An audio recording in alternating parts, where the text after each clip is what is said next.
From UFOs to psychic powers and government conspiracies, history is riddled with unexplained events. You can turn back now or learn the stuff they don't want you to know. A production of iHeartRadio.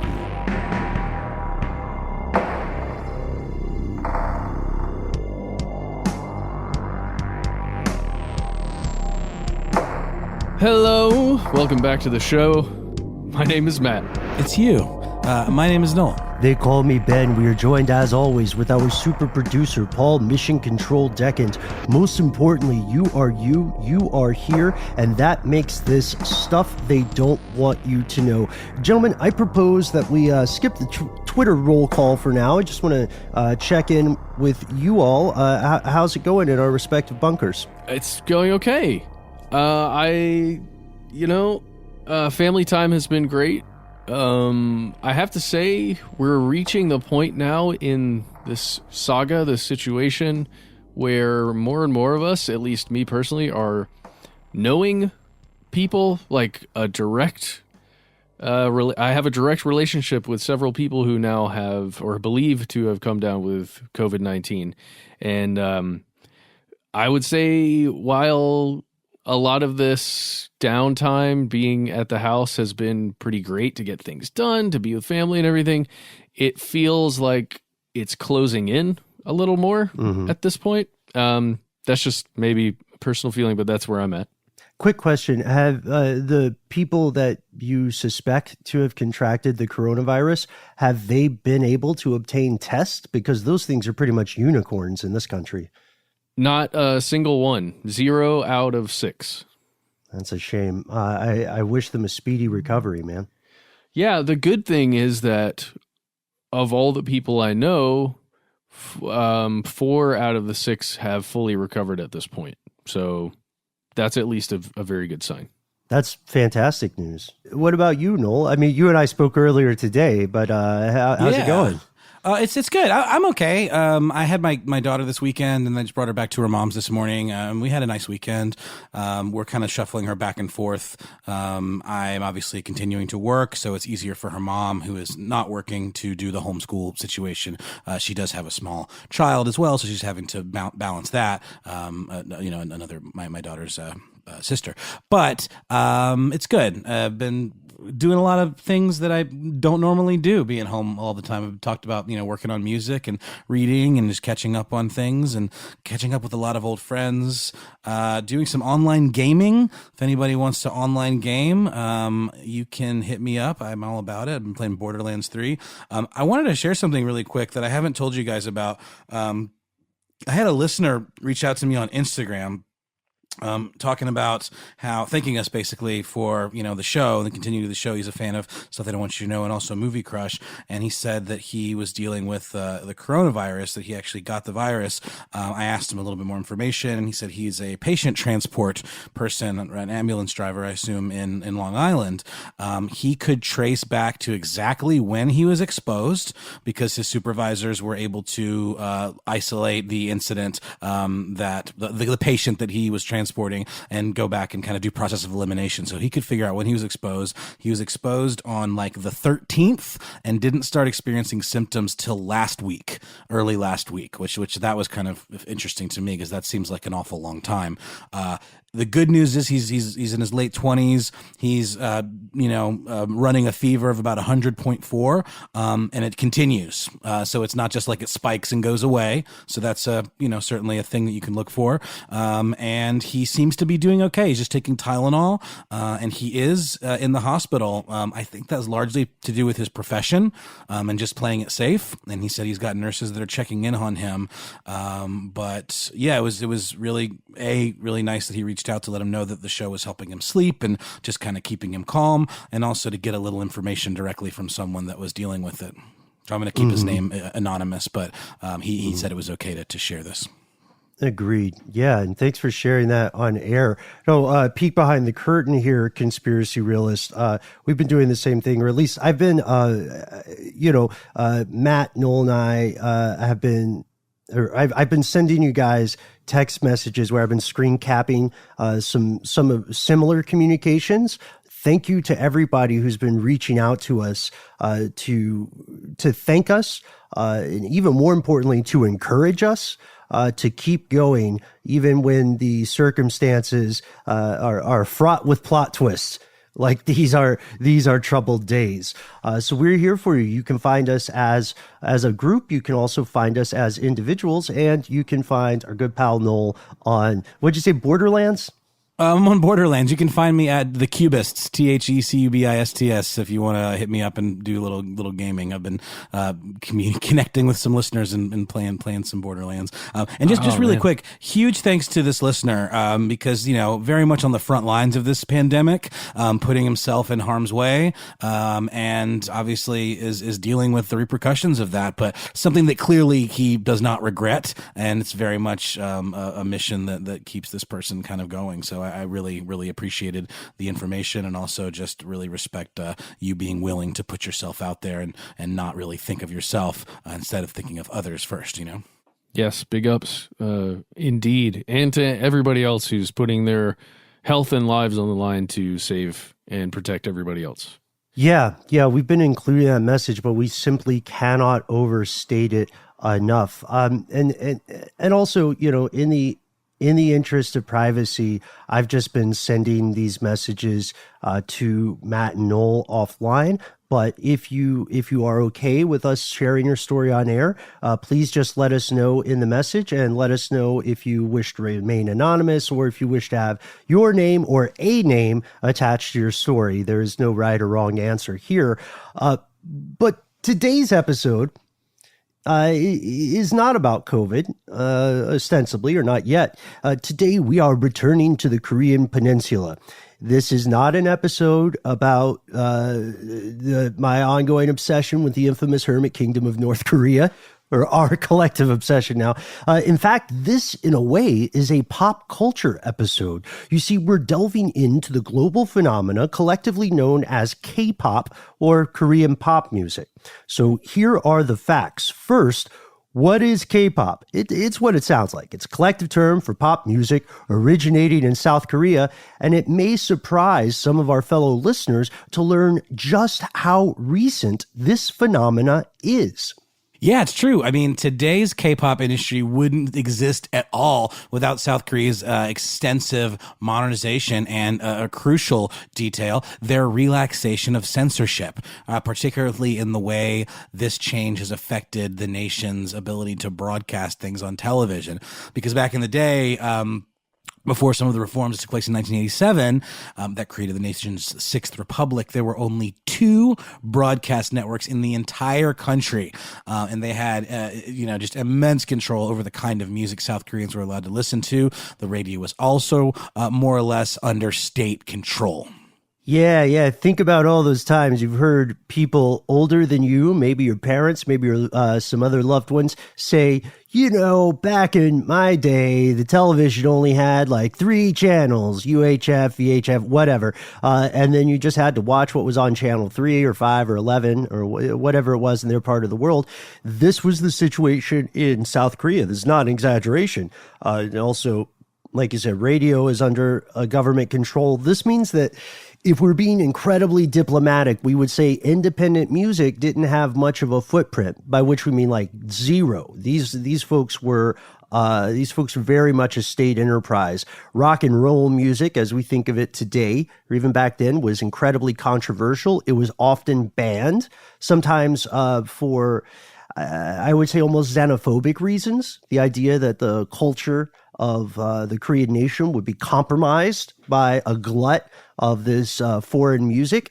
And there was a specific way that musicians and songs met the public. There were these talent shows on television. They aired on the weekends. And again, remember, there were only like 2 channels. And when performers won these talent shows, then radio would play their music finally, but they would only play the music of the people who had already, quote unquote, made it on those weekend TV shows. So there was no like underground breakout star who went from busking on the streets of Seoul to all of a sudden blowing up on your radio station. It's interesting, like J-pop, which is the Japanese equivalent of K-pop, obviously really didn't hit big until the 90s either. But Japan had much more of a history of like more diverse kind of musical tastes, especially after global conflicts and a lot of American soldiers bringing, American music to Japan. And then, when Japan kind of became this almost like had to rebuild from the ashes, of being bombed, they kind of emerged as this like technological superpower in this very pop culture driven society. So that was much earlier, obviously, than K-pop, but very interesting that the boy band girl group kind of thing didn't really come around until the 90s, around the same time that K-pop was happening. Yeah, because it's so easy. Going back to our earlier ongoing conversation for longtime listeners, it's so easy to forget that this is kind of a new thing in the grand scheme of events. It seems like it's always been around, but it's really, it goes down to that 1987 Reformation. That's when the soil was laid for this. So after things are loosened up, after they're a little bit less Orwellian with censorship, radio blows up. Radio is everywhere AF. Or I should say AM/FM. South Korean residents would hear new music that they had never heard before. They'd hear it on a regular basis. It's like just for a second, every radio station became 88.5 or 91.1. Those are two great local stations here in Atlanta. It's like everything turned to college radio in terms of the variety you would see. And this included music from the Yankees, music from the United States. So people were digging it and they were like, hey, this isn't that bad. But radio is only part of the story, right? Yeah, don't forget those talent shows. Those come back in a big and important way for new acts and new types of music. I mean, TV is really the gold standard. It had been in South Korea, and it continued to be that way. More than 99% of the homes in South Korea had access to national television networks as early as 1992. So that's not long after the changeover there. And then people watching TV, it was the most viewership that had ever existed within South Korea, especially on the weekends. And that's when those talent shows happen. And that is where you get all these new acts being introduced to everybody in South Korea all at once. Yeah. And these TV shows still, even now, remain in the modern day one of the biggest single factors in the success of any South Korean band. It's funny because, I know that all four of us, Mission Control, Matt, Noel, and myself, we're fans of music history, both from a sociocultural perspective and just from the experience of music we like. So we all know that when you look at a genre or a shift in music, you tend to look more at a gradient, right? A lot of genres kind of blend and slowly evolve into something new or different. But unlike many musical genres, K-pop appears to have a definitive starting point. It's April 11th, 1992. There's a great account of this by a researcher named Hannah Waite. She studies the history of K-pop, and she says that a group named Seotaji, pardon me if I'm mispronouncing, Seotaji and Boys, they are the watershed moment of K-pop. So Seotaji is the frontman of a couple different bands. First, he was in a heavy metal band called Senoe, and they broke up. He got into hip hop. He teamed up with two dancers. They performed a single called Nan Areo, or I Know, on one of these weekend talent shows you were talking about, Matt. And boom, just like that, when they perform on April 11th, 1992, K-pop is born. This may make you think that Seotaji and the Boys actually won the competition. But no, man, they came out on the bottom. They got the lowest score out of anybody on the show that day. But it doesn't matter. It's like, I'm trying to imagine what it's like. I'm going to take it to my 4-year-old son. So he had never tried broccoli before. And then one day he tried it and he didn't like it at all. He's like, ugh, that is gross. But now he knows what broccoli is. And when we talk about broccoli, He thinks about it and he'll take a taste. He's like, it's okay. And now broccoli is one of his favorite things that he can eat. I'm telling you, that's all that they needed. They needed to just get that broccoli on TV for a second.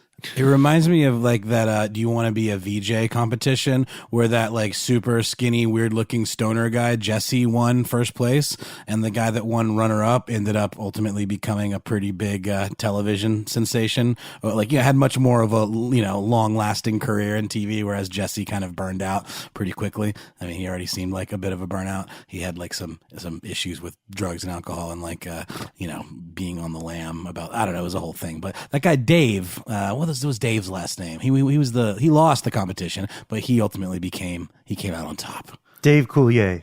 It wasn't Coulier. It wasn't Mustaine. It wasn't Navarro. It was the Dave I know. Well, if you're talking Dave's on top, I'm always thinking of Dave Coulier. I mean, that's the gold standard of Dave's, right? Welcome to MTV News. This is Dave Holmes. Yes, Dave Holmes. There we go. That's exactly right. He's an acceptable Dave substitute. I agree. Man, VJ, that was a dream job, huh? Mm-hmm. But the whole point there is that the whole South Korean culture got introduced to this K-pop thing all of a sudden, all at once, and they all saw it and they went, "Huh, that's a thing. It's not our favorite, but it's a thing." Yeah. Well, here's what happens. So there's an interesting role here there's something to be said about the possibility of cultural policing. Like in France, there is an official linguistic institute that monitors how new words are entering the French language, and they're fighting to quote unquote preserve it. You have to ask yourself whether the judges on this talent show were playing CO and the boys to the left because they were too culturally different. One thing's for sure. The rest of the nation does not agree with the judges. This song, I Know, goes on to dominate the singles charts of South Korea for like 17 weeks. And then for 15 years after that, it held the record for the number one longest streak in the country's history, or the longest time at number one. Yeah, and this was not just like a band. This was like the beginnings of an institution, and big business recognized that. Recording studios, record labels actually stepped in to take over and formed a new studio system.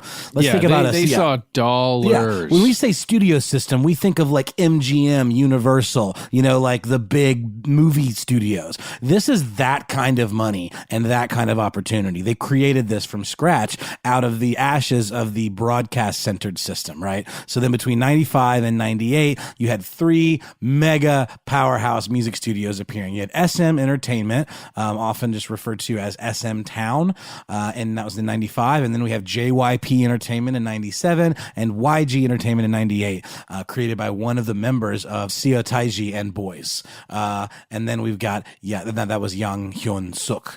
And so together these studios began to cultivate and headhunt, essentially, recruit what would become known as idol groups. And we know this in the States in terms of like the Backstreet Boys, and as far back as the New Kids on the Block, and more recently with One Direction and these kind of super groups, even as far back as the Monkees, bands that were built from the ground up by executives for the purposes of eliciting a certain response. It wasn't like they were just doing it in their parents' garage. These were created as a business ploy.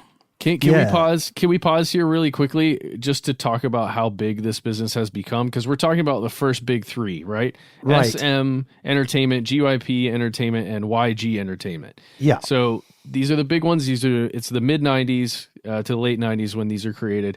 If you look now at lists anywhere of the biggest K-pop groups that are out there, and there are so many groups that exist, almost. Not. This isn't all of the music labels that are controlling all of them, but JYP is still up there. SM is still up there. YG is still up there. Now you've got Big Hit Entertainment, KQ Entertainment, Cube Entertainment, FNC Entertainment, and there are probably a dozen more that control I don't even know how many hundreds of these groups. It's crazy. Here's the thing. A lot of those younger studios are kind of a revolving door like we see with government and private industry in the United States, because a lot of their creators were formerly members of K-pop groups or somehow affiliated with the industry and struck out on their own. I do want to point out also, when we say idol group, we mean IDOL. These folks are anything but IDLE. They're actually living a very, very difficult life. The first idol group comes on the global stage in 1996. The founder of SM, a guy named Lee Soo-man, creates this group called HOT, H-O-T, and he does it by getting 5 singers and dancers who, in his mind, represent what he thinks teens want to see from a pop group. So, I love that Monkees reference, because it's just like somebody who's kind of aged out of that scene going, you know what the young folks like? They like a little gyrate. They like a gyrate with a hip, and they like a little, they like a little harmony. This is what the kids are bopping to these days. Well, they like these Beatles, and we need to make more of those.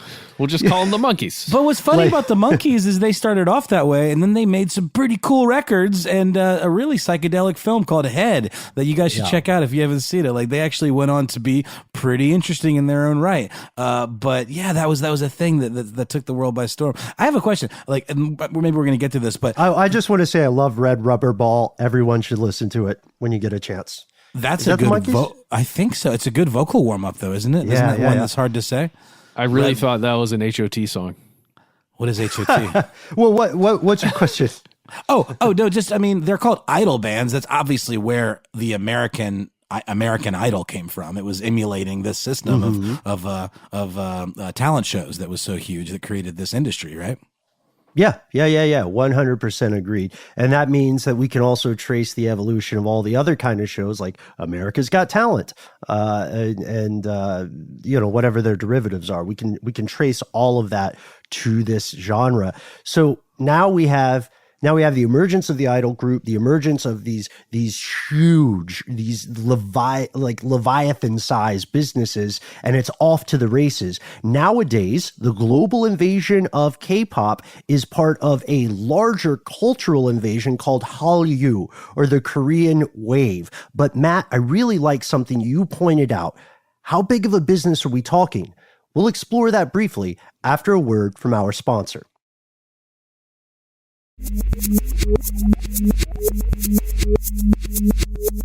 Okay, we're back. How big of a business? Well, it's global, that's for sure. That's an understatement of stuff they don't want you to know history, because today the popularity of K-pop, not just Hallyu, but specifically K-pop, reaches far, far, far beyond the South Korean borders.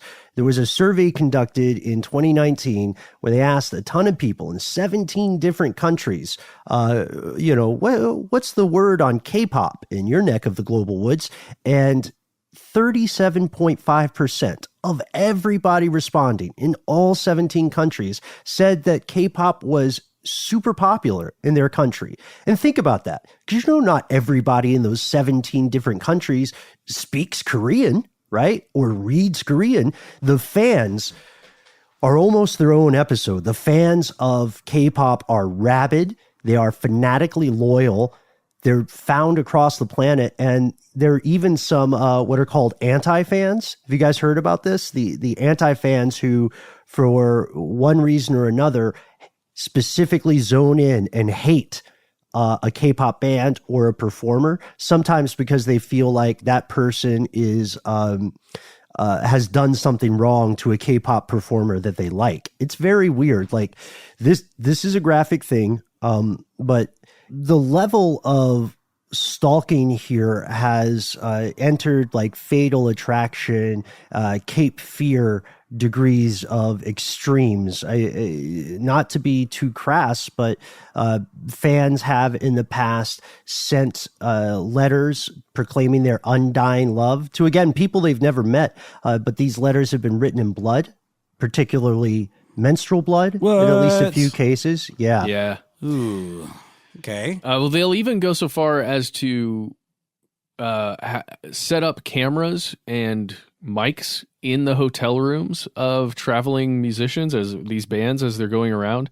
They'll like show up early and basically bug the rooms before the band gets there, and then just record them and put out videos. Now, I think I may have mentioned this to you, Ben, but when I got back from a trip not too long ago, in the gate at the Atlanta Hartsfield Jackson Airport, there was a group of what appeared to be Japanese or Korean school-aged girls, and they were wearing, the traditional kind of school garb, like a skirt and kind of like a uniform top, and they were all wearing masks, so I couldn't quite tell what their nationality was, and I was also from afar, but they all had these very pricey looking telephoto lenses and were all just snapping it up at these 4 dudes hanging out in the corner, looking on their phones. And I believe they had to have either been J or K-pop dudes, but I'm like, how are these young ladies happen to be traveling with them? Or what's the deal? Like, are they following them around the country? Like, is that a thing? Like, what's up? Oh yeah. Yeah, in fact, the communication network for fan groups is extensive. They could probably teach intelligence agencies a few things, to be candid.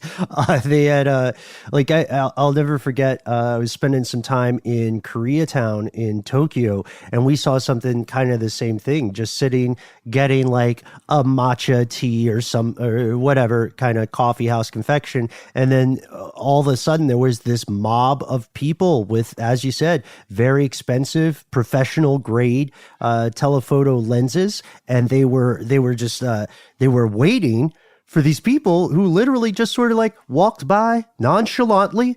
Maybe one guy posed, and it was nuts to see that up close. It was almost like how whale hunters or whale watchers must feel when they're out in the boat and all of a sudden they see this enormous thing rising from the depths. It's a huge industry, and just to give some numbers about how big this is, we were talking about this off air.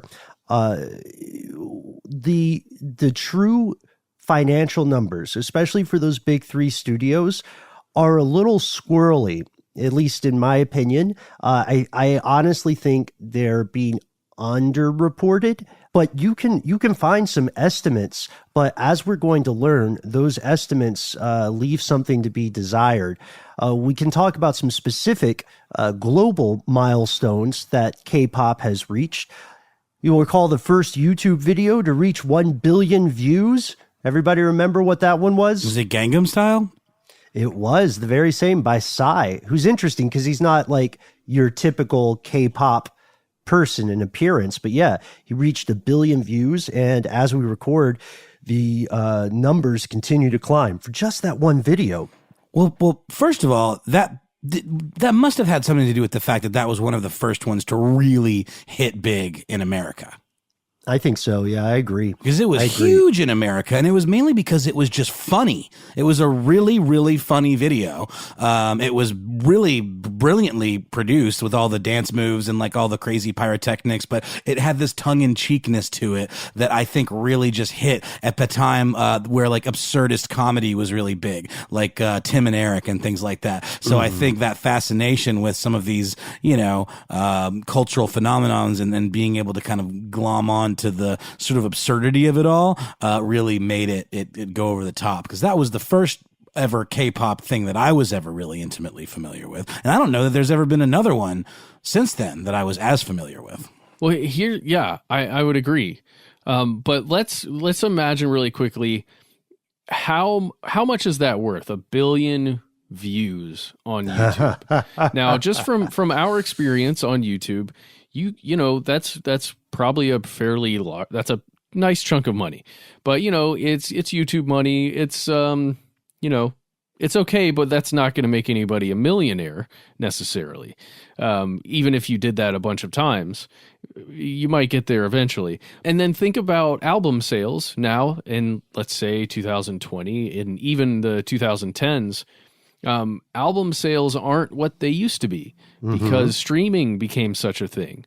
And you have to imagine how much money is actually being generated by a Psy or by the biggest K-pop band out there right now. Ah, interesting you say that. I would like to quote Spaceballs or any number of Danny DeVito, Frank Reynolds subplots in Always Sunny in Philadelphia. It's merchandising. You know what I mean? That's where a lot of the money is. Like, that's a great point, Matt. Let's talk Turkey.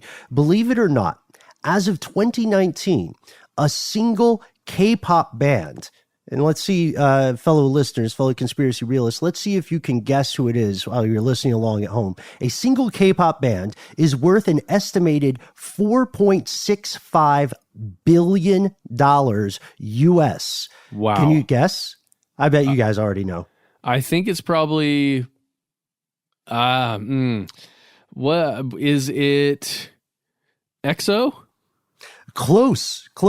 It is. It is what appears to be a short grouping of English letters. It's BTS. The elephant in the room of K-pop. Whenever we talk about it, BTS was also the first K-pop group to reach #1 on the Billboard charts. They also still hold the record for the best-selling album in all of South Korean history, from since the first album came out in South Korea ever. Wow.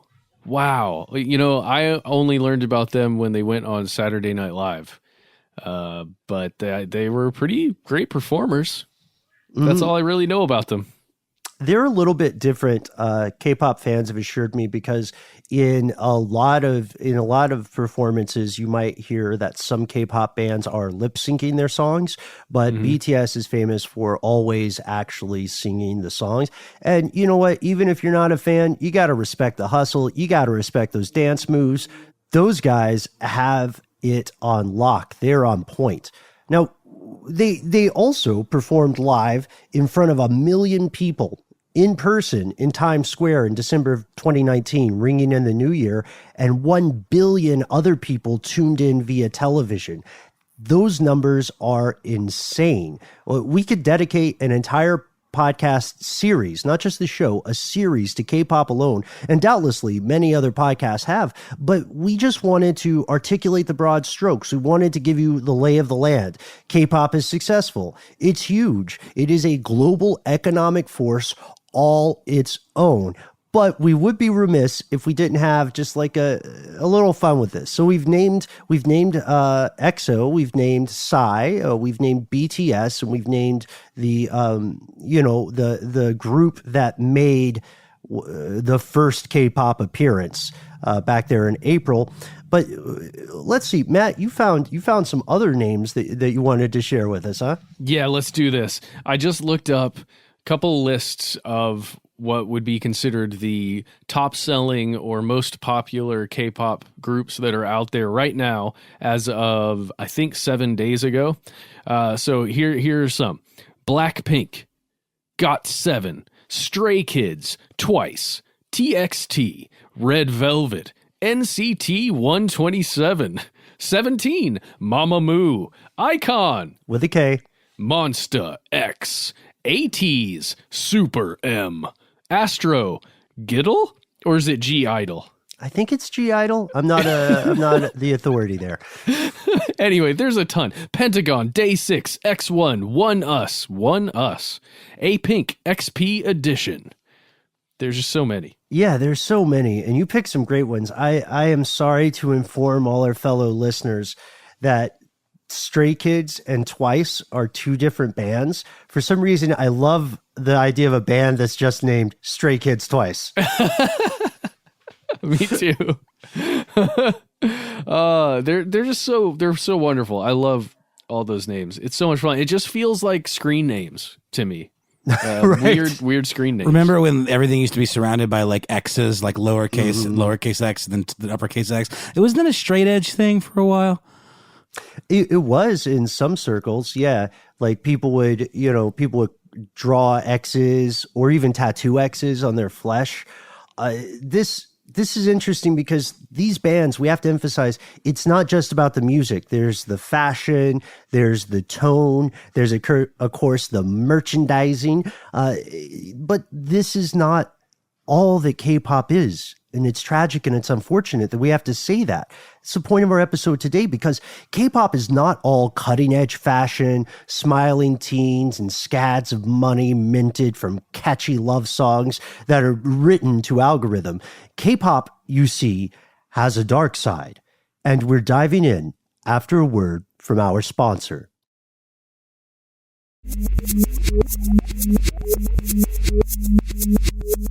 Here's where it gets crazy. Yeah, it turns out there's a very dark side to this business. And in a lot of ways, what we're going to be talking about ahead reflects some of the issues that we've talked about before in the music industry, just globally, as well as entertainment industries across the world, especially in Hollywood and in the United States. But it's its very own brand of dark side.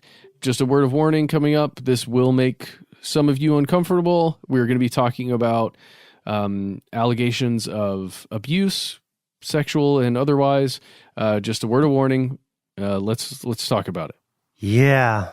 Yep. For the past several years, decades really, K-pop has encountered a number of scandals and then a greater number of suppressed or hush-hush scandals that give lie to the squeaky clean image the bands and their management work so hard to project to the outside world. Here are just a few. We wanted to isolate some broad categories of issues. The first, okay, so we mentioned one band alone, BTS, is a multi-billion-dollar industry by itself. That's a very extreme example, but there's no arguing that a lot of these bands make a ton of money. And that's our first question. That's our first issue. Who actually gets that revenue? Who gets the money? The answer might surprise you. Yeah, it's true. And you know, we're going to see some parallels with this and the way artists are treated in the States too. But this is a much more egregious version of this. Performers sign contracts that can last as long as 15 years. That's insane. We definitely don't see terms of that length in the United States. And just to give you an idea of that, the terms are somewhere between 7 and 15 years, the ones that at least I've come across. And when you're talking about a talent contract or something like that, terms, yeah, as Noel is saying, that's an exorbitant amount of time. Terms are usually in the year to, a couple of years, 5 years maybe maximum. But that's a lot. Yeah, and it's essentially like signing away your adolescence to a company. And that goes along with the profit ratios as well. We're looking at 80% ceded to the company, 20% to the artist, or 90% to the company and 10% to the artist. So it's like almost like a form of indentured servitude. Absolutely. And keep in mind that if you are in a group, that figure is even worse for you because that 10 or 20% is typically going to be split between you and all your band members. This is important because those 7 to 15 year contracts aren't just like put out X amount of albums, do live shows as requested and appearances. They're things like morality clauses, incredibly strict rules on your public interaction, even your private interaction. And this does function at its worst as indentured servitude. They've actually been called slave contracts because it's meant to keep the performers entirely dependent on their label owners, because the way that these groups are created is very competitive, and people train in groups for just a chance to be in a K-pop outfit. So as an individual performer, in many cases, that if you don't toe the line, there are hundreds of people right behind you who will jump at an even worse deal. And just to really expand on that for a second, in a lot of the reporting about this, and I don't know the full reality of it, but certainly from the reporting, the training that occurs just to essentially be auditioned at some point or to be like a stand-in to get into one of these groups. If a member leaves or something, you are training for literally 10 years before you become a member of one of these major groups. If you're going through some of the big, the big schools, essentially, the K-pop schools that exist out there. Well, that means they're starting you off when you're very, very young then, right? A lot of times. Other times, the ages range pretty extensively there. But I would say, yes, starting out young and going through the system to then hopefully one day get one of those contracts. And when you get into a group, I don't know if you've noticed this, but the K-pop groups range from 2 people to generally about 5 to 7 people and go up to in the dozen, like literally a dozen people in one group. And we're talking about splitting that money, 20% to maybe 10%. That's so intense, Ben. Yeah, and it depends on what is that 10 or 20% that's stated on paper? Is that the actual percentage of the haul? Color me skeptical or color me cynical. But here's another thing about that age range question. Yes, starting early is advantageous because there is one big difference between this type of music industry and the pop industry here in the United States. Well, there are many differences, but here's one a lot of people don't think about. These groups often have kind of hardwired expiration dates or breakup dates because the Republic of Korea, South Korea, has mandatory military service. That means that you are already on a ticking clock leading up to the time in which you must enlist. And that means that you have a very limited window of time to make it big. And you also don't have a huge opportunity to fight back against this system if you want to, get better representation or make things better for performers overall. It's brilliant in the way that it has been calculated. But unfortunately, no, that's bad. That's terrible. But we can't cast too much aspersion because that's the music industry across the world over. There's another problem, which is unfortunately shared with many other countries' music industries, and that is sexual abuse. Sexual abuse in a couple of different ways. One of the most famous examples is something called the Burning Sun scandal. This happened about a year ago this month. There were several male K-pop stars, including a guy named Seungri. And again, we don't speak Korean. Here's what you need to know about him. He was a member of a boy band named Big Bang. And he and one of his associates, he and a couple of his associates, a former member of a group called FT Island and a singer and songwriter called Jung Jun Young, were implicated in a spy cam sexual abuse scandal. The songwriter was sharing videos of women filmed without their consent in a group chat. And when we say without their consent, this isn't, this is all terrible, but it's not like they weren't just filming people naked or exposed without their consent. They were filming gang sexual assault on women who had been drugged, women who had been plied with drink and were unconscious or unresponsive. This is demonic stuff. Jeez. And then it turns out it's called Burning Sun scandal because Seungri had ties to a nightclub called Burning Sun, and that's where a lot of this sexual assault took place.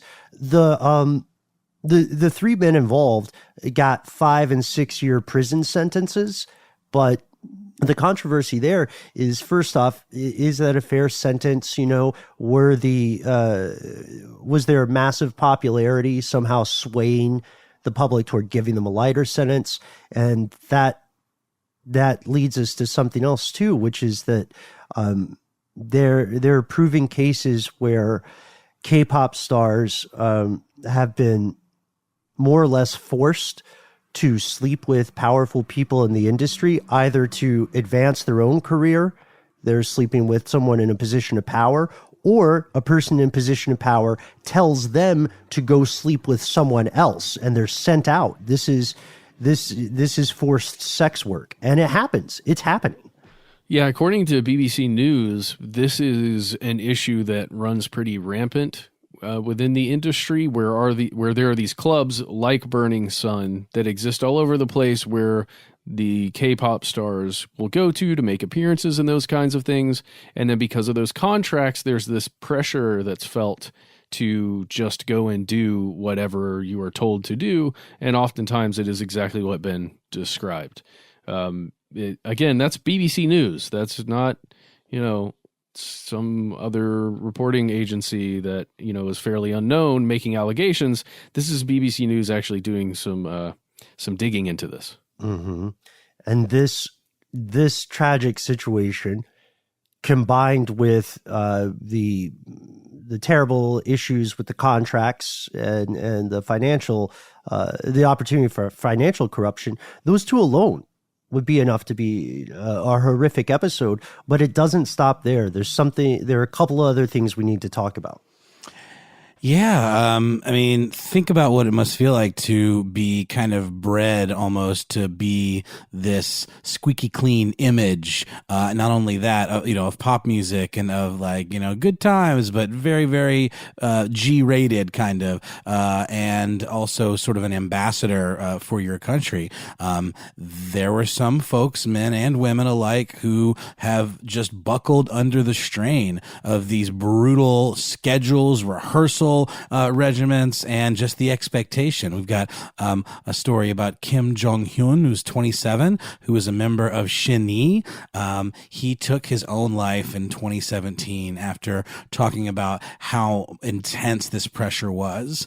And of course, you think of people having extreme success and everything being easy street, but think about the pressure and anxiety of losing everything. And I'm sure this is something that we've seen is wielded by some of those handlers, right? And then we've got another one in October of 2019. Yes, this in October 2019, Sue Lee, 25-year-old, she's a former member of the girl group FX. She also took her own life. And then just a month later, a woman named Guhara, who was in a group called Kara, and then she was also a solo performer. She took her own life, and she actually was a close friend of Sue Lee. So the two of them in 2 months, 25 and 28, both took their lives. Tragedy.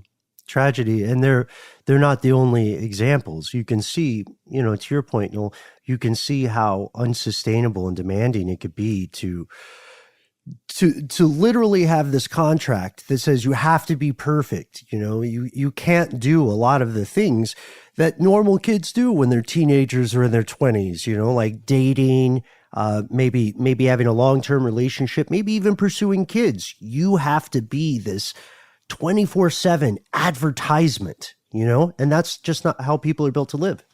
Well, and if you're a female, you also have to essentially starve yourself, especially in this system, because there's reporting on this, and it's just to keep that ideal image. It's not only the ideal image outwardly as far as your actions, it's what you look like.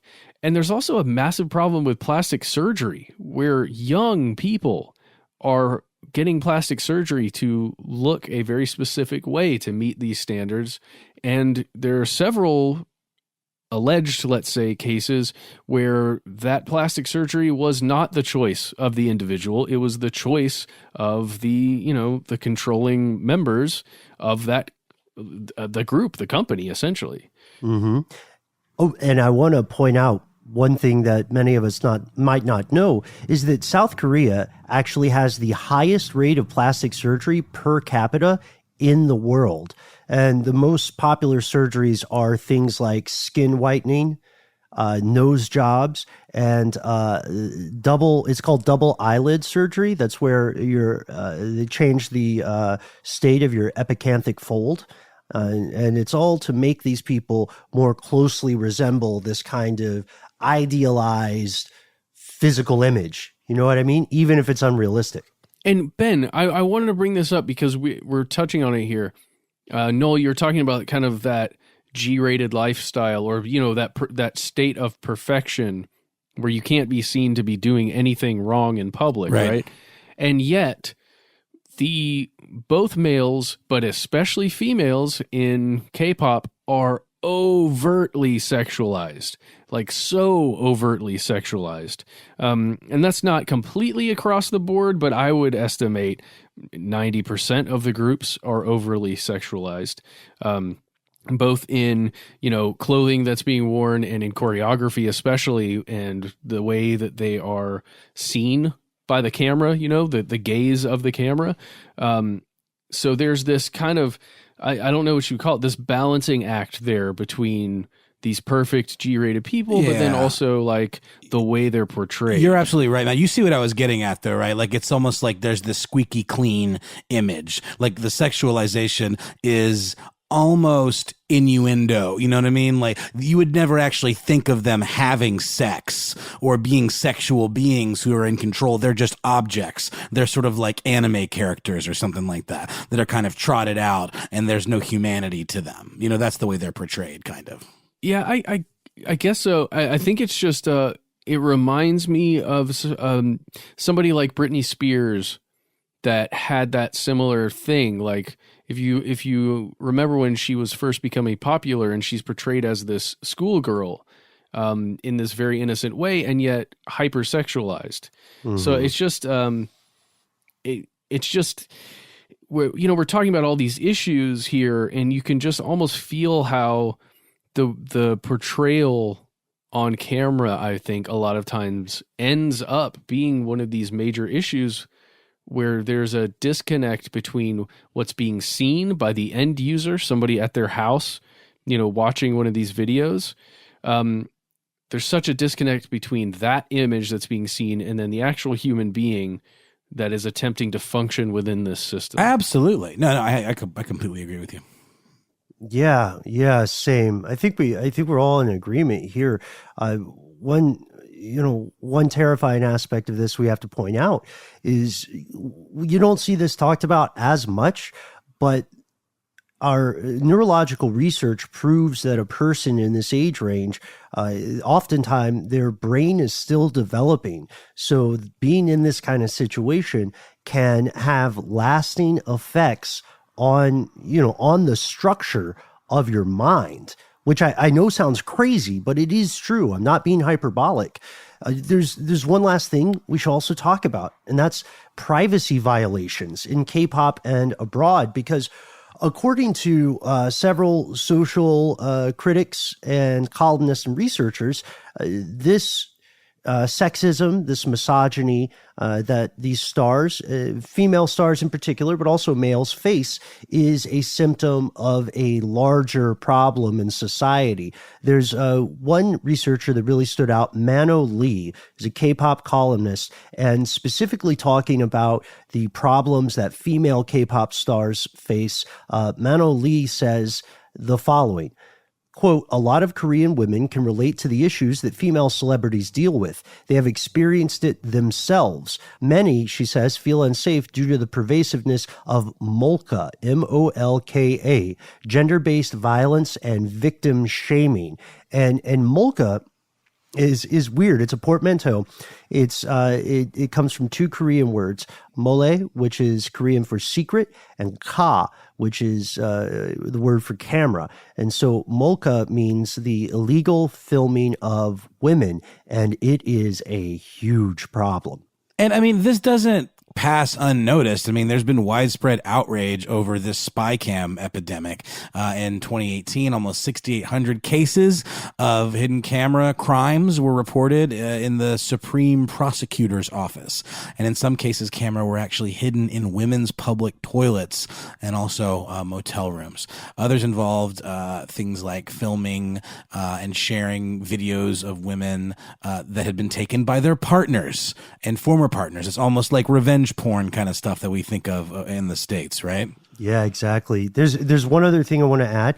I don't know if people have heard about this. I don't know how widely this is being reported in the U.S., but I came across this when I was doing this Strange News Daily show. There was recently a huge scandal related to this.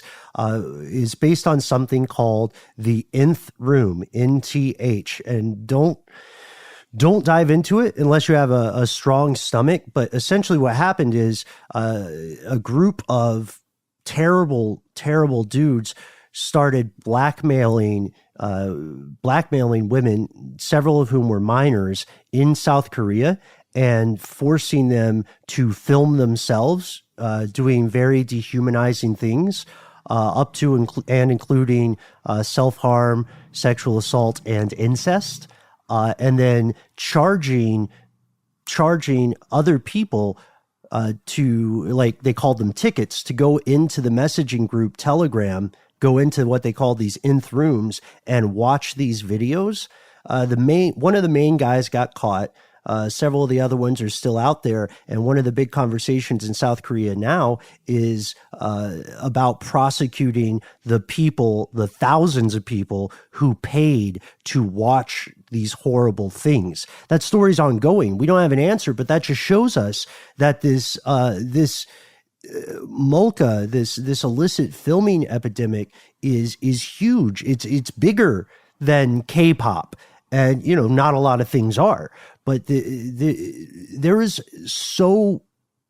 just so much disturbing and dark stuff here. This is just scratching the surface, and remember, we're talking about a profoundly powerful industry. This is one that is more than capable of, in many cases, of protecting its own. You know what I mean? How much would an unscrupulous mover and shaker in this industry get away with? You could scapegoat K-pop stars all along, but where are the big names going down? You know what I mean? Well, and they certainly haven't had their Me Too movement yet over there. Well, it's happening right now. Yeah, it really is. It's beginning to happen, and the nth room case is one of the big things.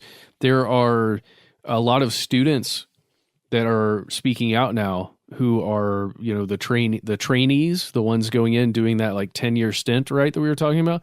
There have been several groups who have stood up and said, hey, there are allegations of sexual abuse, allegations of physical abuse, and they're just coming forward and trying to get support while still existing in this rigid system. It is a shame. And, this is where we leave off on today's episode, but we have to be fair. Currently, K-pop continues to grow. People love it, and heck, they should. It's catchy. It's a lot of fun. The music, if you're just listening to the music and you're a kid, it's stuff you can dance to. And this is also absolutely not to imply that K-pop itself is rotten to the core. There are hundreds of thousands of people who are working ardently, day in, day out, and honestly, to make it in this industry. We all know entertainment's a brutal industry. And yes, there is a great deal of disturbing behavior under the surface or behind the curtain, or whatever phrase you want to use. People in power are leveraging their authority to force performers to commit sex acts, to force them to live in virtual poverty, driving them to suicide, probably not purposefully, but still driving them to suicide, and more. But to that point, at near the top of the show, the music industry is the music industry is the music industry. So is the entertainment industry. Right. So we have to warn anyone who's too quick to criticize South Korea's industry, lest you be quick to hop on a high horse. Remember, many entertainment industries across the world are in a glass house situation. You know what I mean? We have to look at our own music industries. I mean, God knows the stories from the U.S. music industry alone. You know what I mean? There aren't enough trees to make the pages we would need to write down those scandals. For instance, we've even got a podcast on our network that's dedicated entirely to this. It's called Disgraceland. Do you want to tell us a little bit about that, Noel? Yeah, sure. It's a show hosted by a really talented writer, producer named Jake Brennan, and every episode is just about, musicians doing terrible things, getting caught up in scandals, largely of their own making. So it's definitely an interesting one. You got everything from Jerry Lee Lewis murder murdering several of his wives and getting away with it, to Tupac Shakur story, to there's a rapper by the name of Big Lurch who ends up involved in some light cannibalism, and things like that. It's a really interesting show, and he's in the midst of season 4, I believe, right now. Hey, another new show you should be checking out is called Strange News Daily. If you like this show, you're going to love this one. It's a quick update on what's going on in strange news. Ben, you want to tell them about it? Yeah, well, until this house of cards burns down, it's a quick, I'd say 5 to 15 minute daily update at some of the stories that haven't made the news. Like, it turned out that all the Dead Sea Scroll fragments in the Museum of the Bible are fake. They're forgeries. We talked about updates that have happened really quickly. It comes out Monday through Friday, available wherever you find your favorite shows.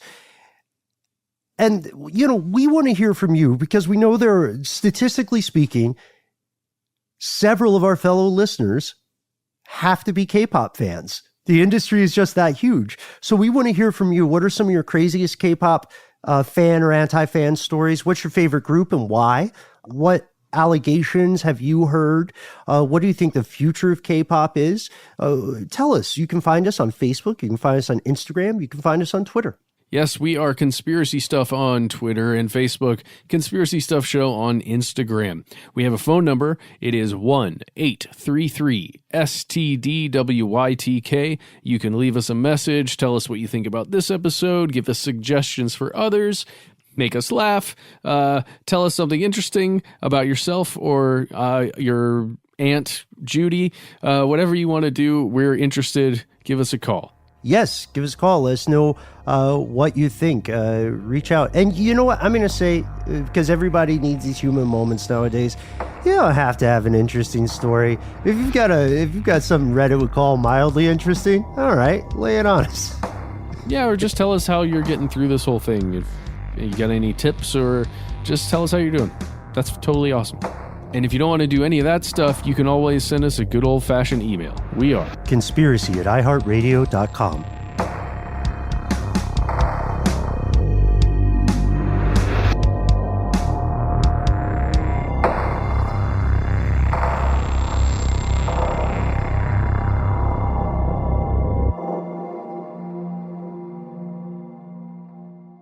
Stuff They Don't Want You to Know is a production of iHeartRadio. For more podcasts from iHeartRadio, visit the iHeartRadio app, Apple Podcasts, or wherever you listen to your favorite shows.